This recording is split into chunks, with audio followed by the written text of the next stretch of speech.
गेली 5-6 तास हे सगळं आम्हाला गेटच्या बाहेर करून ह्यांनी मध्ये काय गोंधळ करायले किंवा मध्ये काय चालू आहे ह्याची आम्हाला शंका आहे. हा जो जमाव आहे कोणत्या एका पक्षासाठी नाही किंवा अपक्षासाठी नाही, तो फक्त लोकशाही जिवंत ठेवण्यासाठी आहे.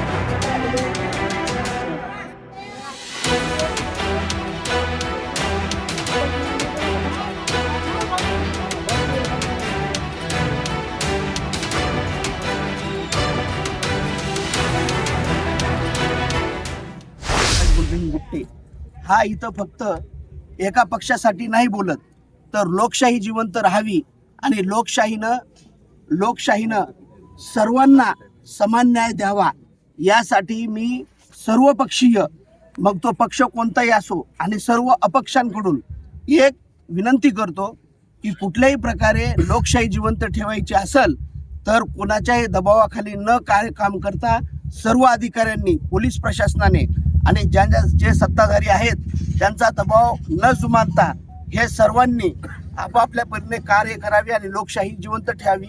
यासाठी आमची मागणी एकच आहे.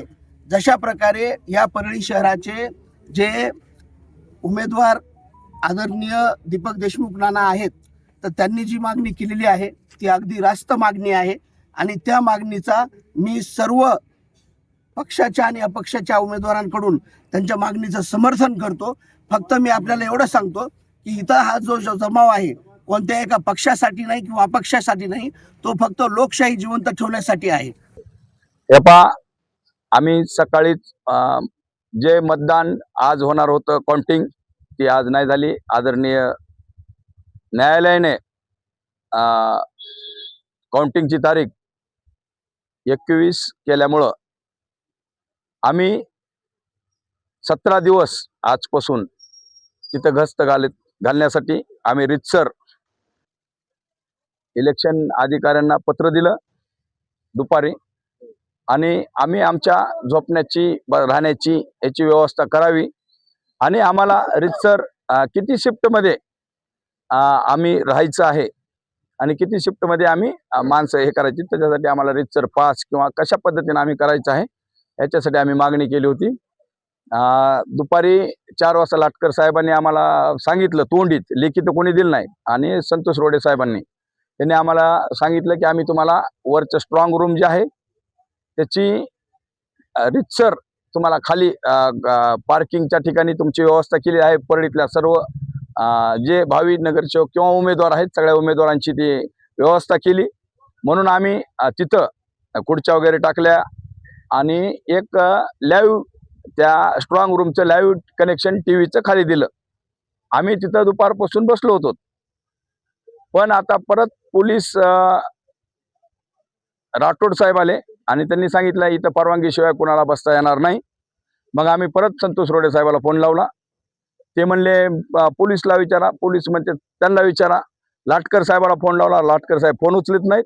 आमचा असं करून 10 वाजूस्तर आम्हाला कुठलाही निर्णय दिला नाही.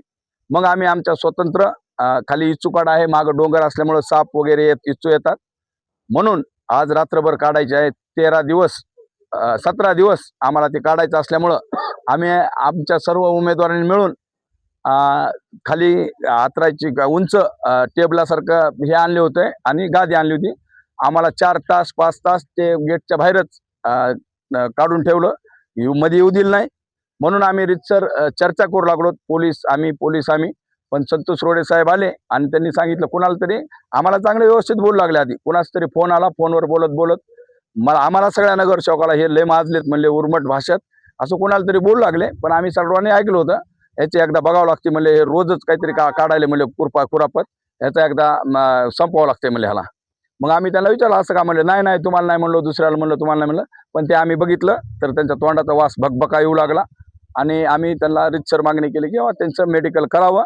आणि ज्या काही प्रकार आत्तापासून पहिल्या बूथवर 11 मध्ये झाला, 1 मध्ये झाला, 12 मध्ये झाला, त्याच्यात सुद्धा काही अधिकारी आणि पोलीस संगनमताने आमच्या देखत ते CCTV जे कॅमेरे पाहिले तर हाताने बटणं दाबत होते. पण आम्ही तिथं दिवसभर थांबल्यामुळे थोडा प्रकार टळला. पण आधी जे 2-3 तास झाले आम्ही थोडं इकडे तिकडे गेले की सारखं चालू होतं. पण आम्ही ह्याची सुद्धा मागणी केलेली आहे रितसर आम्ही इलेक्शन कमिशनरला दिली आहे, पण आम्हाला कुठलंही त्यांचं सहकार्य मिळत नाही आहे.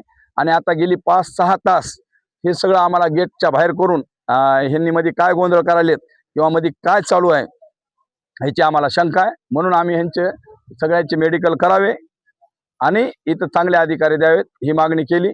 आता पोलीस स्टेशनला सुद्धा रितसर सगळ्या पळीनं जनतेनं दिलेल्या भावनेचा आदर करण्यासाठी किंवा त्याच्यात काही घोळ होऊ नये, मग कुणाचा असो जनतेनं दिलेला मतपेटी बंद आहे, पण त्याचं संरक्षण करण्यासाठी आम्हाला संविधानाने दिलेला अधिकार यांनी आम्ही पद्धतशीरपणे लेखी दिलं, पण आम्हाला कुठलंही काही कार्ड दिलं नाही. पुन्हा म्हणले तुम्हाला पहिलं जे मतदान कार्ड दिलं हे फक्त 1 दिवसासाठी कार्ड होतं इलेक्शन दिवशीचं, आम्हाला 17 दिवस कार्ड लागणार आहेत. आम्हाला ह्याच्यामुळे हाकलून लावलं सगळ्याला बाहेर आणि त्यांच्याच मध्ये पोलीसचा यांचा काय गोंधळ चालू आहे हे अद्याप आम्हाला कळालं नाही. आणि हे ह्यांच्याच पद्धतीनं आर्य रावेची भाषा कुणाला आलं की हे आर्य तुरे चालू आहे, बरं काय झालं तर तुमची जबाबदारी, आमची एकूण एकावर लोटालोटी चालू आहे. पण ह्याच्यात काही मोठा होण्याची दाट शक्यता आहे, कारण हे सगळे अधिकारी सत्ताधाऱ्यांच्या ह्याच्याखाली आदेशाखाली वागतात हे आम्हाला चांगलं माहिती आहे आणि सगळ्या परळीकरांना माहिती, बीड जिल्ह्याला माहिती. कारण ह्याच्यात इथं काहीतरी मोठं षडयंत्र होण्याची शक्यता आहे. मी तुम्हाला सांगितलं ना, आपण सगळे त्यावेळेस पण बरोबर होतो. त्याच्यानंतर आपली खाली बाईट झाली, आपण ते स्ट्रॉंग रूमची पाहणी केली, पण आम्हाला रात्री झोपण्यासाठी किंवा बसण्यासाठी व्यवस्थासाठी आम्हाला जे वाहन आलं होतं ते वाहन बी मध्ये घेतलं नाही आणि आम्हाला सुद्धा बाहेर हाकललं की तुम्ही आता कार्ड दिल्याशिवाय मध्ये यायचं नाही. आणि कार्डच आमच्याकडे नाहीत आणि ह्यांनी दिलेच नाहीत आम्ही रितसर मागणी करून सुद्धा. तर कसं करायचं? रात्रीच्या आयत्या टायमाला 11 वाजता आता माणसं नाहीत, हे नाहीत, आणि मग रात्रीचं काही ह्याचं जबाबदार कोण आहे? तुमची मागणी सांगा. आमची मागणी हीच आहे की आम्हाला मध्ये बसण्यासाठी जी व्यवस्था केली तात्काळ आम्ही जे आणलेल्या आतरून पांघरून जे आहे आणि ते गादी कॉट टाईप ज्याने की इच्छू काढायचे कोणालाही हे होणार नाही असं आम्ही सर्वांनी मिळून तिथं आणलेलं आहे. त्यांनी मध्ये घ्यावं किंवा त्यांनी त्यांच्या ह्यांनी व्यवस्थित आमची व्यवस्था करावी कॉटची ह्याची, आणि आम्हाला पाहण्यासाठी बसण्यासाठी आराम करण्यासाठी 24 तास आम्ही ते हलणार नाही, तर त्या लाईव्ह पाहण्यासाठी आम्हाला तिथं बसायचं आहे. आणि त्यांची मागणी अशी आहे की 17 दिवस काढायचे आहेत आणि त्यांचं म्हणणं आहे की तुम्ही तुमच्या उमेदवारानेच इथं यायचं. आता काही महिला उमेदवार आहेत, आता ते काय रात्र इथं यायचं का? पण त्यांच्या 3-3दा आम्ही सांगितलं तरी महिला उमेदवार आहेत, ते आम्हाला काय माहित नाही आणि तुम्ही तुमचे ते उमेदवारानेच संरक्षण करावे अशा पद्धतीची त्यांची भाषा होती. आम्ही 10 वेळेस सांगितलं की अहो महिला उमेदवार आहेत, त्यांचे प्रतिनिधी द्या, तुम्ही कागद काय आम्हाला काहीतरी आयडेंटिटी द्या. नाही पहिलेच आयडेंटिटी आणा. ते म्हणते हे नाही चलत.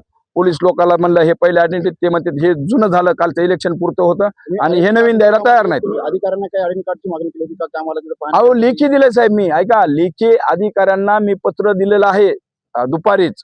अद्यापही त्यांनी काहीच नाही दिलं, फक्त उडवाउडीची उत्तर आणि टोल वाटवली. हे कुणाच्या तरी दबावाखाली काम करायला आहेत आणि ह्यांना काहीतरी मोठा घोळ करायचा विषय आहे. कारण सगळ्या परळीमध्ये चर्चा आहे की उमेदवार त्यांचे कोणाचे विरोधी पक्षाचे लागणार नाहीत आणि अपक्षीय हे ते सगळे मिळून उमेदवार लागणार आहेत, ह्याची त्यांना भीती असल्यामुळं या अधिकाऱ्यावर प्रेशर येऊन या अधिकारी प्रेशर खाली काम करत आहेत. आपल्या पक्षाचे वरिष्ठ नेते संपर्क साधला हो का? मी आता थोड्या वेळाखाली आदरणीय बजरंग बाप्पा सोनवणे साहेबांना, खासदार साहेबांना फोन केला आणि त्यांना सांगितलं की आम्हाला असं येऊ दे नाही मध्ये काही नाही. मग ते म्हणले रितसर पोलीस स्टेशनला तक्रार द्या आणि आम्ही पहिलं पत्र दिलं त्याच्याबद्दल बी चर्चा करा. आम्ही इथं येऊन पोलीस स्टेशनला आम्ही तक्रार दिली आहे.